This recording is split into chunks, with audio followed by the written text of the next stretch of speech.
సంఘ బిడ్డలకు అలాగే మరి ఈ కృపావార్త వర్తమానములు వినిచున్న దైవబిడ్డలందరికీ కూడా ప్రభు అయిన యేసుక్రీస్తు వారి పేరిట మరి శుభవందనాలు తెలియజేస్తున్నాను. ప్రియులారా, మనము ఇంకా భారము కలిగి ప్రార్థన చేద్దాం. ఎందుకంటే మనకు మందిరం లేక చాలా బాధపడుతున్నాం కనుక మందిర స్థలం, మందిర నిర్మాణం ఇవన్నీ కూడా దేవుడు త్వరలో నిర్మించేలాగా మందిర నిర్మాణం కొరకు మనం భారం కలిగి ప్రార్థన చేద్దాం. మనకు మందిరం లేని కారణంగానే మరి కాలనీలో ఉన్న మరి యొక్క కమిటీ హాల్లో మరి శుక్రవారం, ఆదివారం మనం ప్రార్థన చేసుకుంటూ మరి విశ్వాసంతో మందిర నిర్మాణం కొరకు మనం ప్రార్థిస్తున్నాము కనుక మన దివిలి సంఘ బిడ్డలు మరి భారం కలిగి మనం మందిరం కొరకు ప్రార్థన చేయాలి. దేవుని స్తోత్రం, హల్లెలూయా. పిల్లల మరి తెలుగున కృపావార్త వర్తమానములు పరిశుద్ధ గ్రంథముల నుంచి విందాం. మరి రోజు మన ధ్యాన వాక్యము మార్కు సువార్త 10వ అధ్యాయము 49వ వచనం నుండి కొన్ని మాటలు ధ్యానం చేసుకుందాం. అప్పుడు యేసు పిలిచి వాణ్ణి పిలువడని చెప్పగా వారు గుడ్డివాణిని పిలిచి ధైర్యము తెచ్చుకొనుము, ఆయన నిన్ను పిలుచుచున్నాడు లెమ్మని వానితో చెప్పిరి. దేవుని స్తోత్రం, హల్లెలూయా. ప్రియులారా, ఇక్కడ ఒక అద్భుతమైన సంగతిని మనము చదివి ఉన్నాం. ఆ సంగతి ఏమిటంటే ధైర్యము తెచ్చుకొనుము, ఆయన నిన్ను పిలుచుచున్నాడు, లేము అని అక్కడతో చెప్పారు. దేవుని స్తోత్రం. 3 ప్రాముఖ్యమైన మాటలను మనం ఇక్కడ చూస్తున్నాం. మొదటి మాటగా ధైర్యము తెచ్చుకొనుము, రెండవది ఆయన నిన్ను పిలుచుచున్నాడు, రెండవది లెమ్ము. దేవుని స్తోత్రం. ప్రియులారా, మరి మాటలు ఎవరితో చెబుతున్నారు అని మనం ఆలోచిస్తే మరి పై వచనాల్లో ఇక్కడ మనం వెళ్తే ఈ 46వ వచనంలో మరి ఆయన శిష్యులతోనూ బహు జన సమూహముతోనూ ఎరుకో నుండి బయలుదేరి వచ్చుచుండగా తిమ్మయి కుమారులకు భక్తమయ్యను గుడ్డు భిక్షకుడు త్రోవ పక్కన కూర్చుండెను. దేవుని స్తోత్రం. ఈ మాటలు లేవలేని స్థితిలో ఉండి అంధుడుగా ఉన్నటువంటి భక్తమయ్యి అని ఒక గుడ్డు భిక్షువానితో దేవుడు పలికించుచున్న గొప్ప మాటలు. దేవుని స్తోత్రం. ప్రియులారా, మరి ఇక్కడ భక్తమయ్యి శారీరకంగా గుడ్డివాడు ఉన్నాడు, లోకాన్ని చూడలేకపోతున్నాడు, ఏది మంచో ఏది చెడో చూడలేని పరిస్థితిలో ఉన్నాడు. అతనికి మరొకరి సహాయ సహకారములు ఎంతో అవసరం. ఎందుకంటే మానవ జీవితంలో మానవునికి అన్ని అవయములు కలిగి ఉన్నప్పటికీ, అన్ని అవయములు కూడా సహకరిస్తున్నప్పటికీ, అన్ని అవయములు కూడా ఆరోగ్యకరంగా ఉన్నప్పటికీ కళ్ళు లేకపోతే వాని యొక్క ఆరోగ్యము కానీ వాని అన్ని అవయాలు పనిచేసినా ఎందుకన్నా పనిచేస్తాడా? చెప్పండి, ఎందుకు పనిచేస్తాడండి? ఎవరో ఒక సహాయం తప్పగా కావాలి. తనకు తాను లేవలేడు, తనకు తాను నడవలేడు, తనకు తాను కష్టపడలేడు, తనకు తానుగా పోషింపబడలేడు. కాబట్టి ఇప్పుడు అంధుడైన గుడ్డువాడైన ఇతరుల మీద ఆధారపడి ఉన్నాడు. ఎవరి మీదండి? ఇతరుల మీద ఆధారపడి ఉన్నాడు. తన జీవితంలో చాలా సార్లు కూడా ప్రశ్నించుకోవచ్చు, ఏంటి నా బ్రతికి ఎలాగైపోయింది, నా బ్రతికి ఎలాగైపోయింది, నా బ్రతికి ఎలాగైపోయింది, నేను ఇతరుల మీద ఆధారపడేటువంటి జీవితంలోకి వచ్చింది అనుకున్నాడు. అనుకుని తన యొక్క పోషణానికి ఒక వృత్తిని ఎన్నుకున్నాడు. ఏ విధంగా వృత్తి? భిక్షం ఎత్తుకునుట, లేక అడుక్కునుట. తన జీవనోపాధి కోసం ఇతరుల మీద ఆధారపడకుండా ప్రియులారా భిక్షం ఎత్తుకోవడానికి ఒక వృత్తిని అతడు ఎన్నుకున్నాడు. దేవుని స్తోత్రం. మంచిదే. అది కూడా ఒక మాదిరిగా మరొకరి మీద ఆధారపడకుండా తన తెలివితేటలతో భిక్షం అడుక్కుంటున్నాడు. కానీ ఆలోచించండి, భిక్షం అడుక్కోవడం ద్వారా ఒక మనుషుడు ఎంతకాలం బ్రతకగలడు, ఎంతకాలం ఇతరుల మీద ఆధారపడి బ్రతకగలడు? ఏమో మరి భిక్షం ఎత్తుకోవడంలో ఆ వృత్తిలో ఒకవేళ ఒక రోజు రావచ్చు, ఒక రోజు రాకపోవచ్చు, ఒక రోజు కడుపు నిండా ఆ భోజనం తినడానికి డబ్బులు దొరకవచ్చు, లాగా దొరకకపోవచ్చు. కాబట్టి ఆలోచించుకున్నాడేమో, ఎలాగైనా నేను ఈ స్థితి నుండి బయటపడాలి, ఈ అంధత్వం నుండి బయటపడాలి. ఈ అంధత్వం నుంచి బయటపడాలంటే మరి మధ్యలో పోయి కళ్ళు కాదు, పుట్టు గుర్తివాడు. చెప్పండి, పుట్టుకల నుంచి కళ్ళు లేవు. కాబట్టి ఒకవేళ మధ్యలో కళ్ళకు మసకొచ్చినా, కళ్ళకు బలహీనత వచ్చినా, కంటి చూపి తగ్గినా, మరి మనం డాక్టర్ గారి దగ్గరికి వెళ్తే మళ్ళా కళ్ళద్దాలు వేసో, మందులు ఇచ్చో, కళ్ళలో కలుగులు ఇచ్చో, ఏదో రీతిలో పోయినటువంటి దృష్టిని, పోయినటువంటి కంటి చూపుని మళ్ళా పొందుకోవచ్చు. కానీ పుట్టుకలోంచే అంధులుగా ఉన్నవా, పుట్టుకలోంచే గుడ్డివారుగా ఉన్నవా ఏ డాక్టర్లు కూడా బాగు చేయలేదు.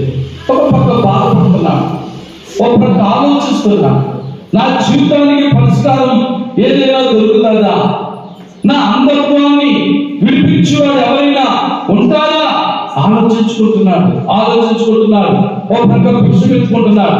తను అనుకున్నాడు, ఏదో రీతిలో నా అంధత్వాన్ని పోగొట్టుకుని నేను కూడా ఇతరుల వల్లే కష్టపడి, ఇతరుల వల్లే పని చేసుకుని నేను పోషింపబడాలి తప్ప ఈ భిక్షం ఎత్తుకోవడం ద్వారా ఇతరుల మీద ఆధారపడి నేను బ్రతకకూడదనుకున్నాడు. ఏంటో ఒక వచ్చిన మరి ఏం చేస్తున్నాడంటే 47వ వచనంలో ఒక మాట చూడండి. ఈయన నజరేయుడని యేసు అని వాడు విని, దావీదు కుమారుడా యేసు నన్ను రక్షించుమని కేకలు వేయ మొదలు పెట్టెను. దేవుని స్తోత్రం. ప్రియులారా, పై వచనంలో చదివిన ప్రకారముగా యేసుక్రీస్తు వారు ఆ మార్గంలో వెళ్ళుచున్నారు. ఆ మార్గంలో వెళ్ళుచున్నాడని అతడు చెవున ఆ మాట పడ్డది. ఆయన స్వస్థపరచువాడని మాట చెవులు పడ్డది. ఆయన బాగు చేసుకోవాడని మరి చెవులు పడ్డది.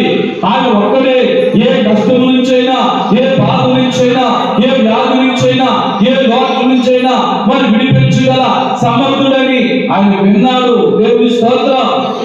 అందుచేత నజరేయుడైన యేసు ఆ మార్గంలో వచ్చుచున్నాడని విని, దేవుని స్తోత్రం. అనగా ప్రభువైన యేసుక్రీస్తు వారు ఆయన నమ్ముకుంటే ఎలాంటి కార్యాలు జరుగుతాయో, ఎలాంటి అద్భుతాలు జరుగుతాయో, ఎలాంటి మహా కార్యాలు ఒకరి జీవితంలో జరుగుతాయో యేసుని గురించి ఆయన విన్నాడు. దేవుని స్తోత్రం. హల్లెలూయా. అందుకే పిల్లగా రోమా పత్రికలో ఒక చక్కని మాట రాయబడినది, వినుట వలన విశ్వాసము కలుగును. దేవుని స్తోత్రం. అది యేసుక్రీస్తు వారి యొక్క మాట ద్వారానే. యేసుక్రీస్తుని గురించి ఎవరైతే వింటారో నాశనము కలుగును. హల్లెలూయా, హల్లెలూయా. ప్రియులారా, మరి ఇక్కడ ఉన్న సంఘ బిడ్డలు, మరి నీవు కూడా ప్రభు అయిన యేసుక్రీస్తు వారిని గురించి మన దివ్య సంఘం అనేకమైన రోజులు, వారాలు, నెలలు, సంవత్సరాల నుండి యేసుని గురించి వింటున్నారు. దేవుని స్తోత్రం. మరి వింటున్నా మీరు ఏమైతే వింటున్నారో, ఏ యేసుక్రీస్తు వారి గురించి అయితే వింటున్నారో, ఆయన మాటలు దైవజనుడు ప్రతి శుక్రవారం, ప్రతి ఆదివారం కూడా పరిశుద్ధ గ్రంథములో నుంచి ఉన్నది ఉన్నట్లుగా మీకు బోధిస్తూ ఉన్నప్పుడు మీరు వినుచున్నారు కనుక మీరు వింటున్న దేవుని వాక్యాన్ని నమ్ముచున్నారా? ప్రశ్న వేసుకుందాం. నమ్ముచున్నారా? మరి రామపత్రికలోని మరి చెప్పాడు కదా, వినుట వలన విశ్వాసం వచ్చునన్నాడు. అలాగే మరి కొత్త నిబంధనలోని మరి మత్తయి సువార్త అంటాడు, నమ్ముట నీ వల్ల అయితే నమ్మువారికి సమస్తములు కూడా సాధ్యమే. హల్లెలూయా. మన ప్రభు అయిన యేసుక్రీస్తు వారి గురించి మనం వినినప్పుడు, ఆ వినిన మాటలు యేసుక్రీస్తు వారి యొక్క జీవిత చరిత్రను మనం వినినప్పుడు వాటిని నమ్మాలి. చెప్పండి, వాటిని మనం నమ్మాలి.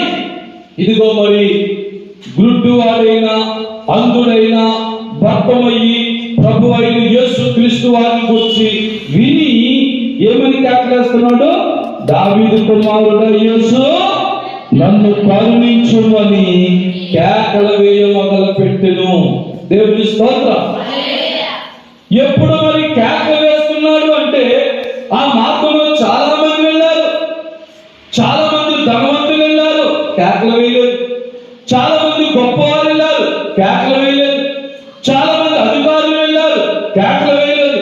కానీ ఇప్పుడు ప్రభు అయిన యేసుక్రీస్తు వారు ఆ మార్గమున వెళ్ళుచున్నాడని విని యేసు నన్ను కరుణించుమని కేకలు వేయుచున్నాడు. దేవుని స్తోత్రం. మరి మనం ఎవరు చూసి కేకలేస్తున్నాం అంటే అడుగుతున్నాం, దాన్ని ఎవరి మీద మనం ఆధారపడుతున్నాం?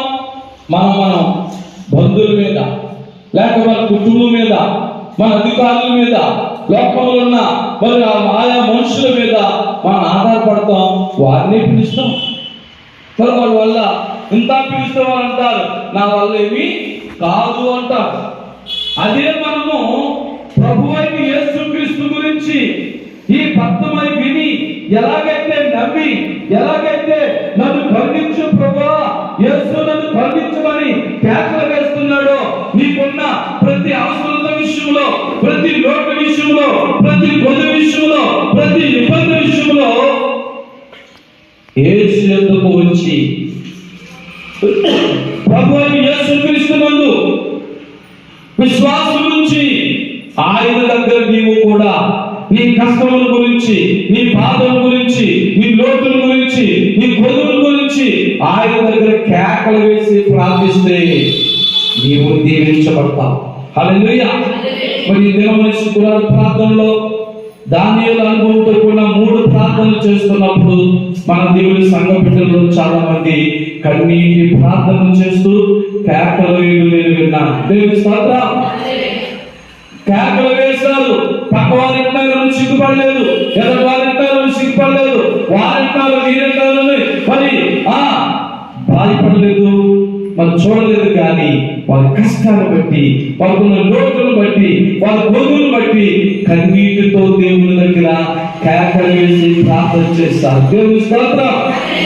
ప్రియులారా, మరి ఈ దినమున ఎవరైతే దేవుని సన్నిధిలో కేకలు వేసి కన్నీరు కాచి దేవుని విశ్వాసం నుంచి ప్రార్థన చేస్తారో మీ ప్రార్థన దేవుడు విన్నాడు. దేవుని స్తోత్రం. ఎందుకనగా భక్తమై కళ్ళు కనపడకపోయినా, యేసుని చూడకపోయినా, యేసు మార్గం వస్తున్నాడని, యేసు నన్ను కరుణించుమని కేకలు వేసినప్పుడు యేసయ్య ఆమెను దూరం వెళ్ళిపోయినా సరే ఆయన శిష్యులతో అంటున్నాడు, ఆయనను తీసుకుని రండి. దేవుని స్తోత్రం. హల్లెలూయా. ప్రభు యేసుక్రీస్తు వారి యొక్క కోరిక ఏంటంటే, ఎవరైతే కష్టాల్లో, ఎవరైతే బాధల్లో, ఎవరైతే శోధన సమస్యలు ఉంటారో వారిని ఆయన దగ్గరికి రమ్మంటాడు, ఆయన పిలుస్తాడు. అందుకే మత్తయి సువార్త 11:28 ఎవరైనా చెప్పండి, ప్రయాసపడి భారం మోసుకొనుచున్న సమస్త జనులారా నా యొద్దకు రండి, నేను మీకు విశ్రాంతిని కలుగచేయుదును. హల్లెలూయా. ఇదిగో మరి ఇక్కడ అంధుడైన భర్తమయ్యి కేకలు వేస్తున్నాడు, కరుణించమని ప్రార్థిస్తున్నాడు, కరుణించమని మొరపెడుతున్నాడు. కాబట్టి ఆ మొర ఎవరు విన్నారు? ప్రభు విన్నాడు. దేవుని స్తోత్రం. విని ఆయన శిష్యులతో అన్నాడు, వారిని తీసుకురండి. దేవుని స్తోత్రం. ఇప్పుడు వారంటున్నారు, ఆ అంధుడైన ఆ గుడ్డి భర్తమయ్యకు వచ్చి వారు ఏమంటున్నారు చెప్పండి, ధైర్యం తెచ్చుకోను. హల్లెలూయా. ప్రియులారా, దేవుడి సేవకుడు నీతో చెప్పే మొదటి మాట అర్థం చేసుకోండి. నీ కష్టములో, నీ బాధల్లో నిజమైన దైవజనుడు ఇదిగో మరి నిన్ను కూడా అలాగే ప్రార్థిస్తాడు. హల్లెలూయా.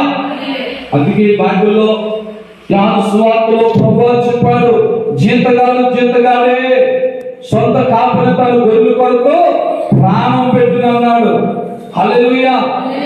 మరి ఈ రోజుల్లో ఒకవేళ నీ దగ్గర ఏదో ఆశించి, నీ దగ్గర నుంచి ఏదో పొందుకోవాలని ఆశించి దేవుని సేవ చేస్తున్న ఏ సేవకుడు కూడా నీ కష్టాలు వచ్చినప్పుడు, నీ బాధలు వచ్చినప్పుడు, నీకు లోటులు వచ్చినప్పుడు నిన్ను ధైర్యపరచలేడు, నిన్ను దర్శించలేడు. ఎందుకంటే వారికి ఏం కావాలి? నిన్ను దర్శించినప్పుడు కానుకలు కావాలి. ఏవో నీ దగ్గర నుంచి ఆశించి నీ దగ్గరికి రావచ్చు కొంతమంది. కానీ నిజంగా దేవుని చేత పిలువబడిన దైవజనుడు ఎప్పుడు కూడా కష్టాలు ఉన్న సంఘ బిడ్డలను, కష్టాలు ఉన్న మరి దైవ బిడ్డలను దర్శించినప్పుడు వారు దర్శించి వారితో చెప్పే మాట ఏంటంటే, ధైర్యం తెచ్చుకున్నాడు. హల్లెలూయా. హల్లెలూయా. ఇదిగో మరి అంధుడైన ఆ భక్తమైని ఆ ప్రభు అయిన యేసుక్రీస్తు శిష్యులు వచ్చాక ధైర్యం తెచ్చుకొనుము. రెండో మాట, ఆయన నిన్ను పిలుచుతున్నాడు. దేవుని స్తోత్రం. రెండో మాట, ఆయన నిన్ను పిలుస్తున్నాడయ్యా. యేసయ్య మరి నిన్ను నన్ను పిలుస్తున్నా. మూడో మాట అన్నాడు, లేమో. దేవుని స్తోత్రం. మూడో మాట, లేమో. విశ్వమే దేవుని బిడ్డలారా, ఈ కరోనా దినాల్లో, అంచె దినాల్లో ప్రభువు యేసుక్రీస్తు వారు దేవుడి సేవకులైన ఆయన చేత పిలువబడిన మాలాంటి వారితో కూడా దేవుడు మీకు ప్రతి శుక్రవారం, ఆదివారం మరి బోధలో మీకు ఇచ్చేటువంటి భరోసా ఏదో తెలుసా? ధైర్యం తెచ్చుకోండి. హల్లెలూయా. రెండో మాట, దేవుడు ఆయన మిమ్మల్ని పిలుస్తున్నాడని చెప్తున్నాం మేము.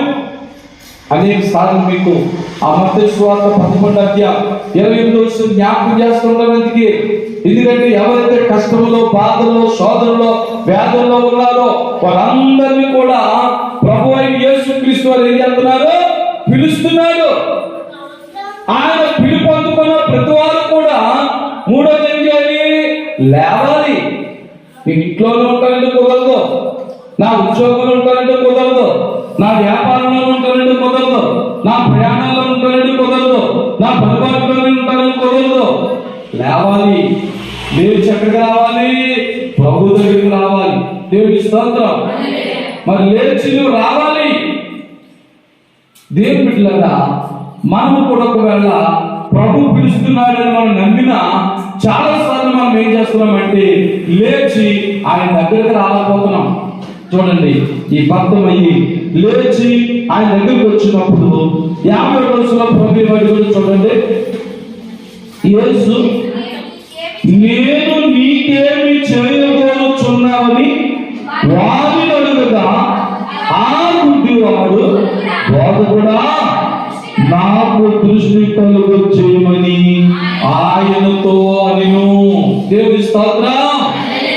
అవకాశం వచ్చింది, ప్రభు దగ్గరికి వచ్చాడు, ధైర్యం తెచ్చుకున్నాడు, ప్రభు పిలిచాడు, నమ్మాడు, లేచాడు. అందుడైనా సరే, తన లేవని స్థితిలో ఉన్నా సరే లేచాడు, ప్రయత్నం చేస్తాడు, ప్రభు దగ్గరికి వచ్చాడు.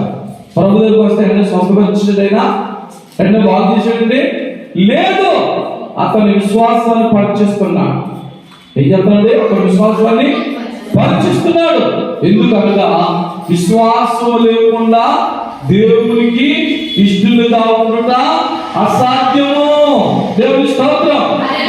వచ్చాడు, వచ్చినటువంటి ఆయనలో విశ్వాసం ఉందో లేదో మరి పరీక్ష అన్నాడు. నేను నీకేమి చేయగోరుచున్నాను నమ్ముచున్నావు, నేను ఏం చేస్తాను డైరెక్టర్ ప్రశ్న అడిగితే ఈ డైరెక్టర్ అన్నాడు, నీవు నాకు కంటి దృష్టిని ఇస్తావని నమ్ముచున్నా. దేవుని స్తోత్రం. హల్లెలూయా. అంతేగాని అవకాశం వచ్చింది కదని ఓన్లీ కంటి దృష్టి లేకపోతే మంచి మ్యాట్ ఉంటే బాగుంటుంది, పాస్ట్ ఉంటే బాగుంటుంది, అవి ఉంటే బాగుంటుంది, కార్లు బంగారాలు ఉంటే ఎంతో సుఖపడవచ్చు, ఇవన్నీ ఉంటే నాకు పని లేకపోయినా అందరూ నా దగ్గర ఉంటారు, నాతో ఉంటారు అనుకున్నాడా? లేదు. బిడ్డలారా, చాలా సార్లు క్రైస్తవ బిడ్డలు, సంఘ బిడ్డలు ఎక్కడ మోసపోతున్నారు, దేవుని యొక్క ఆశీర్వాదాలు ఎక్కడ పోగొట్టుకుంటున్నారంటే దేవుని సన్నిధిలో నువ్వు చేసిన ఉపవాస ప్రార్థన ఫలించి దేవుని సన్నిధిలోనికి నువ్వు వచ్చి చేసిన భక్తులు చూసి దేవుడు నిన్ను దీవించాలని ఆయన నిన్ను అడిగినప్పుడు మనము ఏమడుగుతున్నామంటే మనకు అవసరమైన అడుగుతలేదు. చెప్పండి, మనకు అవసరమైనవి అడుగుతలేదు. ఎలాగ అవకాశం వచ్చింది, ఒక ఛాన్స్ దేవుడు ఇచ్చాడు, అడగమన్నాడు కదా అని మనం ఏం చెప్తున్నామంటే మనకు అవసరమైన పక్కన పెడుతున్నాం, అనవసరమైన అడుగుతున్నాం. అందుకని ప్రభు మత్తయి సువార్తలో తెలుసా, మీరు అడిగినను మీ శుభభోగముల కొరకు అడుగుచున్నారు కనుక మీరు పొందలేకపోతున్నారు. దేవుని స్తోత్రం. మన సుఖభోగాల కోసం అడగకూడదు, ఏది మన అవసరం కొరకు అడగాలి. ఏది నిజంగా నీకు అవసరమో, ఏది నిజంగా నీకు లోటుగా ఉందో, ఆరోగ్యం లోటుగా ఉందా అడుగు, ఆహారం లోటుగా ఉందా అడుగు, వస్త్రం లోటుగా ఉందా అడుగు, గృహం లోటుగా ఉందా అడుగు, ఉద్యోగం లోటుగా ఉందా అడుగు, వ్యాపారం లోటుగా ఉందా అడుగు, అభివృద్ధి లేక ఎదురు చూస్తున్నావా అడుగు. దేవుని స్తోత్రం. నిజంగా నీ కుటుంబానికి, నిజంగా నీకు లేక నీ భర్తకు, నీ బిడ్డలకు ఏది అవసరమో అదే అడుగు. దేవుని స్తోత్రం. ఇదిగో అంధుడైన గుడ్డి భర్తమైన దేవుడు ప్రశ్నించాడు. ఇదిగో నా దగ్గరకు వచ్చావు కదా, నన్ను నమ్మావు కదా, నేను నీకు ఏం చేయకూడదు నమ్ముచున్నావు అని అడిగినప్పుడు, అయ్యా నీవు నా కంటి దృష్టి ఉంటావు నమ్ముచున్నా. దేవుని స్తోత్రం. హల్లెలూయా. అందుకే మరి 52వ సుగంధ వివరణ చూడండి. అందుకు యేసు, నీవు వెళ్ళుము, నీ విశ్వాసము నీ విశ్వాసము నిన్ను స్వస్థపరచని చెప్పెను. వెంటనే వాడు దృష్టి గలవాడే త్రోవను ఆయన వెంట వెళ్ళెను. దేవుని స్తోత్రం. హల్లెలూయా. ఎంత గొప్ప మాట అండి.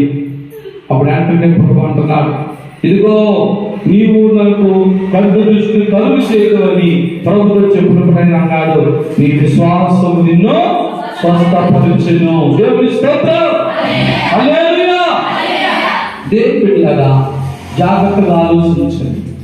స్వస్థతలు అనేవి, ఆరోగ్యం అనేది, ఐశ్వర్యం అనేది, వస్త్రములు అనేవి, ఆహారం అనేవి, గృహములు అనేవి, లేక ఉద్యోగం అనేవి, వ్యాపారాలు అనేవి ఎలా వస్తాయి తెలుసా? మనం నమ్మినప్పుడు వస్తాయి. హల్లెలూయా. దేవుని నువ్వు నమ్మాలి. దేవుడు నీ జీవితంలో ఏ లోటైతే ఉందో, ఏ కొలువైతే ఉందో దాన్ని తీర్చగలడని, దాన్ని చేయగలడని నీవు ఎప్పుడైతే నమ్ముతావో నమ్మిన క్షణముని నువ్వు పొందుకుంటావు. హల్లెలూయా. నమ్మకం లేనంత సేపు కూడా, విశ్వాసం లేనంత సేపు కూడా మరి నీవు ఎంత ప్రార్థన చేసినా, ఎంత భక్తి చేసినా, ఎంత విశ్వాసంగా ఉండినా, ఎంత ప్రార్థన చేసినా ఫలితం ఉండదు. అందుకు ఒక మాట చెప్తాను బైబిల్ నుంచి, రేపటి చెప్పండి కానీ సంగతి చెప్తా. ఒక ఆయన తన కుమారుని యేసు దగ్గర తీసుకొచ్చాడు. ఆ సమయంలో యేసు లేడు, 12 మంది శిష్యులు ఉన్నారు. ఆయన చెప్తున్నాడు, అయ్యా మరి ఇదిగో నేను నా కుమారుడు బాగుపడాలని వచ్చాను, పాపం మరి 12 మంది శిష్యులు కూడా, ఆయన శిష్యులు ఉదయం నుండి సాయంకాలం వరకు ఆయన కొరకు ప్రార్థన చేశారు. దేవుని స్తోత్రం. సాయంకాలం అయిపోయింది, ఏ కార్యం జరగలేదు. పొద్దున్న సాయంకాలం వరకు తిన్నారో మానేరో పిల్లల వచ్చిన వ్యక్తి కోసం ప్రార్థన చేస్తారు, ఏ కార్యం జరగలేదు. అమ్మా ఏమో జరిగిందా? ఉదయం సాయంకాలం అంటే 7 గంటలండి, ఇంచుమించు 12 గంటలే కదా. ఉదయం 6 గంటలు సాయంకాలం 6 గంటల వరకు 12 గంటలు. నీవు నేనైతే ఒకవేళ శుక్రవారం ఆదివారం 2-3 గంటల మందిరంలో గడుపుతున్నాం, వారు ఒక పూటంతా గడిపిస్తారు, ఒక పగలంతా గడిపిస్తారు, ఉదయం నుండి సాయంకాలం వరకు ప్రార్థన చేస్తారు. కానీ తన కుమారుడు బాగుపడలేదు, తన కుమారుడు స్వస్థపరచబడలేదు. అతను నిరుత్సాహం వచ్చేసింది. ప్రార్థన చేశాడు, మందిరంలోనే ఉన్నాడు, నిరుత్సాహం వచ్చింది, ఏ కార్యం జరగలేదు. ఎలా కూడా ఆగున్నాడు, కాస్తన్నా బాగుపడలేదు అనుకుంటున్నాడు, మనసులో బాధపడుతున్నాడు, వేదన పడుతున్నాడు. 12 మంది ప్రార్థించాడు, శిష్యులంతగా ప్రార్థించిన ఏ కార్యం జరగలేదు కానీ చాలా బాధపడుతున్నాడు. ఆ సమయంలోని, ఆ పోయి పొద్దుగల సమయంలోని యేసయ్య వచ్చాడు. దేవుని స్తోత్రం. యేసయ్య రాగానే ఆయన బాధ, వేదన, కోపం ఆయన మీద ప్రభావం చూపించినట్టుగా మాట్లాడతా. ఏమంటాడు? నీ వలన ఏమైనా అవుతాదా అని అడుగుతున్నాడు. అంటే ఇది పొద్దున్న సాయంకాలం వరకు నీ శిష్యులు ప్రార్థన చేశారు, వారి వల్ల ఏమి అవ్వలేదు, ఎలాంటి స్వస్థత జరగలేదు, ఎలాంటి అద్భుతాలు జరగలేదు, మరి ఇప్పుడు వచ్చేది కాబట్టి నీ వల్ల ఏమైనా అవుతుందా అని అడిగాడు. జాగ్రత్తగా నన్ను ఈ మాట ఒక ప్రశ్న వేశాను, యేసు నీ వల్ల ఏమైనా అవుతుందా? అప్పుడు ప్రభు అన్న ఆయన ఇచ్చిన సమాధానం ఏంటంటే, నమ్ముట నీ వలనైతే నమ్మువానికి సమస్తమును సాధ్యమే. హల్లెలూయా. ప్రభువారు చెప్పిన సమాధానం అంతే. ఏంటయ్యా అక్కడ చేశాను, ఇక్కడ చేశాను, అక్కడ చేశాను, ఇక్కడ చేశాను, నేను విన్నావా, చూసావా లేదా, నేను చేయకపోవడం ఏంటి అన్నాడా? నమ్ముట నీ వలనైతే నమ్మువానికి సమస్తం సాధ్యం అన్నాడు. ఆ మాట ఆ వ్యక్తి గుండెల్లో కూర్చుపోయింది. దేవుని స్తోత్రం. ఎక్కడ కూర్చుని చెప్పండి? గుండెల్లో కూర్చుకోవాలా? దేవుని వాక్యం ఇచ్చున్న ప్రియ సహోదరి సహోదరుడా, కృపావార్త వర్తమానం ఇచ్చున్న దేవుని బిడ్డలారా, ఈ దినములను వినుచున్న ఈ వర్తమానం ఎక్కడ కూర్చుకోవాలి? నీ హృదయంలో కూర్చుకోవాలి. ఒక చెవితో వినేసి ఒక చెవితో విడిచిపెట్టడం కాదు. పాస్టర్ అలాగే చెప్తారులే, ఆలకేం పోయింది అనుకోవడం కాదు. లేదా ఫలానా వారి కోసం చెప్తున్నాడు, ఫలానా వారి కోసం చెప్తున్నాడు అనుకోవడం వీల్లేదు. ఈ వాక్యం నా కోసం కాదు అనుకోకూడదు. లేకపోతే ఈ ఏదో కోపంతో కక్షతో నా కోసమే నన్ను జగబడుతూ చెప్తున్నాడు ఈ వాక్యం అని కూడా అనుకోకూడదు. దేవుని స్తోత్రం. ఏమనుకోనంటే దేవుని సేవకుడు ప్రార్థన పూర్వకంగా దేవుని వాక్యం చెప్తున్నప్పుడు ఆ వాక్యము నా కొరకేనని నమ్మాలి. దేవుని స్తోత్రం. ఆ వాక్యముని హృదయంలోకి వెళ్ళాలి. బైబిల్ చెప్తుంది, వాక్యము వెడలను తోడని వెలుగు కలుగును. నీ హృదయంలో, నీ జీవితంలో వెలుగు కలగాలి, నీ చీకటి పోయి వెలుగు కలగాలంటే దేవుని వాక్యం నీ హృదయంలో కూర్చుకోవాలి. ఈ మాట ఆయన హృదయంలో కూర్చుకోండి. నమ్ముట నీ వలనైతే నమ్మువానికి సమస్తం సాధ్యమని చెప్పిన మాట ఆయన కూర్చుకోగాని ఆయన ఏమంటారు తెలుసా? అపనమ్మకము నాలో లేకుండా చేయి ప్రభువా. దేవుని స్తోత్రం. ఇప్పుడు రహస్యం బయటపడ్డదా లేదా అంటే, పొద్దున్న నుంచి సాయంకాలం వరకు 12 గంటలు మందిరంలో ఉండి ప్రార్థన చేశాడు, కన్నీరు కాచాడు, మరి శిష్యులతో పాటు తాను తినకుండానే మరి గడిపేశాడు. కానీ ఎంత ప్రార్థన చేసినా అతను హృదయం ఏముండిపోయింది? ప్రగతి ప్రేమ అపనమ్మకం ఉంది. చెప్పండి, ఏముంది అసలు హృదయంలో? అపనమ్మకం ఉంది. భక్తమైపోయింది. ఈ అందుడైన ఈ వ్యక్తితోటి ప్రభు చెప్పిన మాట ఏంటి? నీ విశ్వాసం నిన్ను స్వస్థపరచును. దేవుని స్తోత్రం. దేవుని బిడ్డలారా ఆలోచించండి. మనం అనుకుంటున్నాం ఇంటి గంటలు ప్రార్థన చేస్తాను, 2 గంటలు ప్రార్థన చేస్తారు, ఇన్ని వారాలు చర్చకి వెళ్ళాను, అన్ని వారాలు చర్చకి వెళ్ళాను, ఇన్ని వారాలు పోస్తున్నాను, అన్ని వారాలు చేస్తారు. వారంతో స్పష్టంగా లేదు. నువ్వు 2 వారాలు చేసావా, 2 నెలలు చేసావా, ఎన్ని సంవత్సరాలు చేసావా? అది కాదు ప్రభు అడుగుతా. నమ్మేవా? దేవుని స్తోత్రం. నమ్మితే దేవుని స్తోత్రం. ఈ రోజు నువ్వు ప్రభు దగ్గరకు వచ్చి నమ్మితే అద్భుతం చూస్తావు. లేకపోతే నీవు ప్రభు నమ్ముకుని ఎన్ని రోజులు, వారాలు, నెలలు, సంవత్సరంలో నీ హృదయంలో విశ్వాసం వచ్చే వరకు, నీ హృదయంలో నమ్మిక వచ్చే వరకు కూడా ఒక క్రైస్తవుని, విశ్వాసాన్ని సీనియారిటీని ఉండొచ్చేమో కానీ చెప్పుకోవడానికి నేను సీనియర్ విశ్వాసాన్ని చెప్పుకోవడానికి ఒక విలువ ఉండొచ్చేమో కానీ కార్యాలు చూడలేవు. ఇదిగో చూడండి, భక్తమైతే అంటున్నాడు, నీ విశ్వాసం నిన్ను స్వస్థపరచు. వెళ్దాం పిల్లలు, ముగిస్తున్నాను నేను. వెళ్దాం, ప్రశ్నించుకుందాం, ఆలోచించుకుందాం.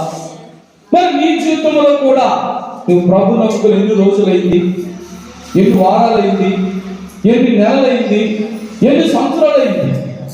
నీ జీవితంలో అద్భుతాలు చూసావా? నీలో స్వస్థతలు చూసావా? అమ్మా, నీలో మేలును చూసావా? నీలో బలమైన కార్యాలను చూసావా? చూడలేదు అనుకోని చెప్తే నేను చెప్పేది ఏంటంటే, నువ్వు ఎన్నాళ్ళు భక్తి చేసావు కానీ నమ్మకం లేని భక్తి చేస్తావు. దేవుని యందు విశ్వాసం లేని భక్తి చేస్తావు. దేవుని యందు నమ్మకం లేని, విశ్వాసం లేని ప్రార్థన చేస్తావు. అందుకే నీ జీవితంలో స్వస్థతలు జరగలేదు, మేలు జరగలేదు, అద్భుతాలు జరగలేదు.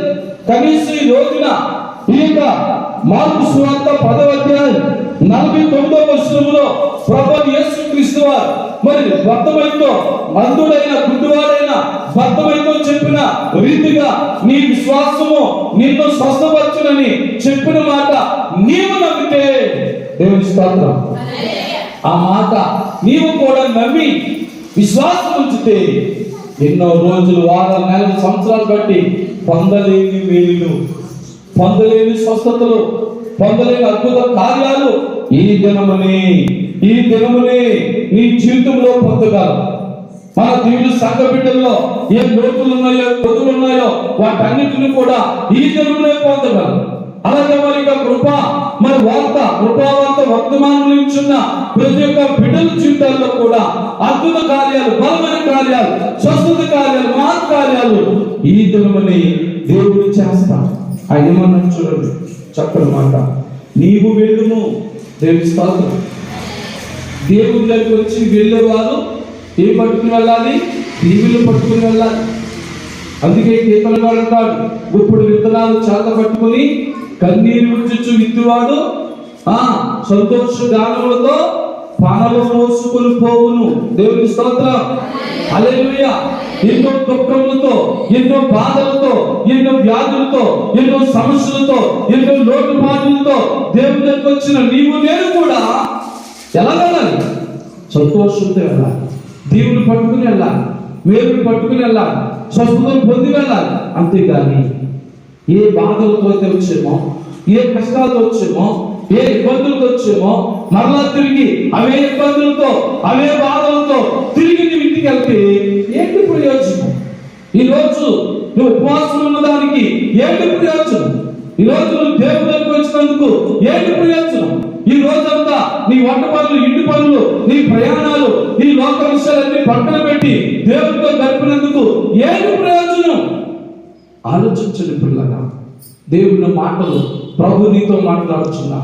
అలనాడు భర్తమైతో, అందుడైన భర్తమైతో ప్రభు మాట్లాడిన ప్రభువే ఈ దినమున ఇదిగో 2022 సంవత్సరాల క్రితం ఆ అందుడైన భర్తమైతో మాట్లాడిన ప్రభు వారు ఈ 2022వ సంవత్సరం ఈ మార్చి నెలలో చూటిగా నీతో మాట్లాడుచున్నా. అభివృద్ధి లేకుండా ఎన్నాళ్ళు నువ్వు ప్రార్థన చేయగలవు? ఆశీర్వాదం లేకుండా ఎన్నాళ్ళు నువ్వు దేవుని దగ్గరికి వచ్చి వెళ్తావు? అభివృద్ధిని పొందాలి, ఆశీర్వాదాలు పొందాలి, మేలు పొందాలి. పొందాలంటే ఏం కావాలి? హృదయంలో విశ్వాసం కావాలి.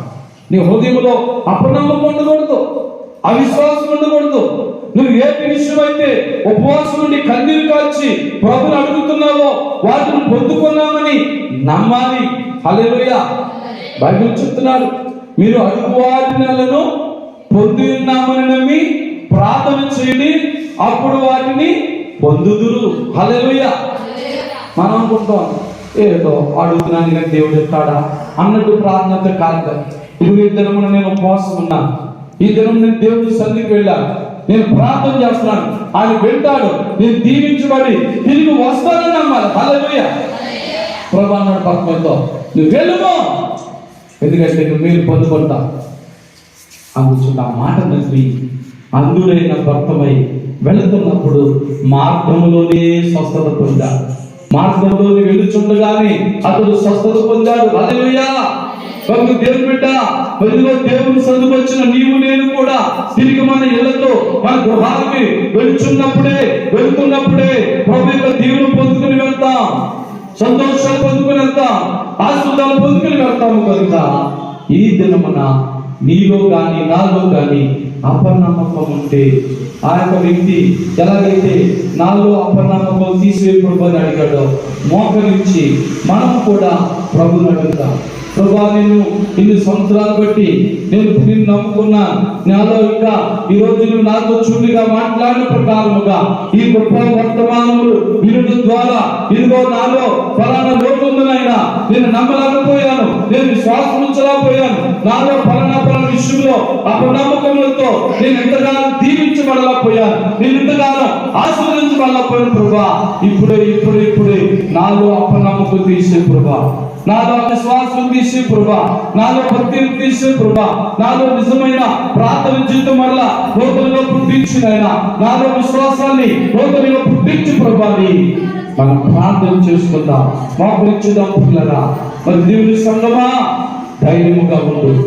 నీకే లోటుందో, నీకే కొలువుందో, ఈ శుక్రవారం దినమున నీ ఉపవాస ప్రార్థన ద్వారా ఆయన నిన్ను దీవించబోతున్నాడు, ఆయన నిన్ను స్వస్థపరచబోతున్నాడు, నీకున్న ప్రతి విధమైన కార్యమైన జరిగించబోతున్నాడు. కనుక ప్రార్థన చేసుకుందాం. ప్రేమగల మా తండ్రి, దయగల మా యేసయ్య, మీకే వందనాలు, స్తోత్రములు. అద్భుత కార్యములు, ఆశ్చర్య కార్యములు ఇచ్చేవాడా, బలమైన కార్యములు ఇచ్చేవాడని స్తోత్ర. అయ్యా, మరి దినమున ఈ శుక్రవారం ఉపవాస దినమున తండ్రి, ఇదిగో తండ్రి దేవుడి సంఘ బిడ్డలతో అలాగే గొప్ప వర్తమానం వినుచున్న ప్రతి క్రైస్తవులతో విశ్వాసంతో నాయనా, ఇదిగో మార్కు సువార్త 10వ అధ్యాయము 49వ వచనం ద్వారా మాట్లాడిన మా దేవాని స్తోత్ర. నాతో మాట్లాడిన మాటలు మేము నమ్మి విశ్వాసం ఉంచి ఇదిగోనైనా అందుడైన ఆ గుడ్డువాడైన భక్తమై నమ్మిన ప్రకారంగా మేము కూడా నమ్మి మీరు పొందుకుని వెళ్ళినట్లుగా నన్ను మమ్మల్ని బలపరిచి స్థిరపరిచి కృప చూపించమని యేసుక్రీస్తు పరిశుద్ధ నామములో ప్రార్థించి వేడుకొనుచున్నాము తండ్రి. ఆమేన్. పరమ తండ్రి దేవుని ప్రేమ, ప్రభు యేసుక్రీస్తు యొక్క కృప, పరిశుద్ధాత్మ యొక్క అన్యోన్య సహవాసం సహాయం ఇప్పుడు ఎల్లప్పుడూ సదాకాలం మనకు తోడుగుండి నడిపించును గాక. ఆమేన్. యేసు రక్తమే ఇచ్చాను, శిలువ రక్తమే ఇచ్చాను, ప్రభు యేసు రక్తం సంపూర్ణ ఇచ్చాను, అపవాదికులంతా నాశనం కలుగును గాక. ఆమేన్. ఆమేన్. ప్రభునందు పిల్లరా, ఇంతవరకు కృపావార్త వర్తమానములు వినిన మీ అందరికీ కూడా ప్రభువునట నా హృదయపూర్వకమైన వందనాలు తెలియజేస్తున్నాను. God bless you, God bless you, God bless you all.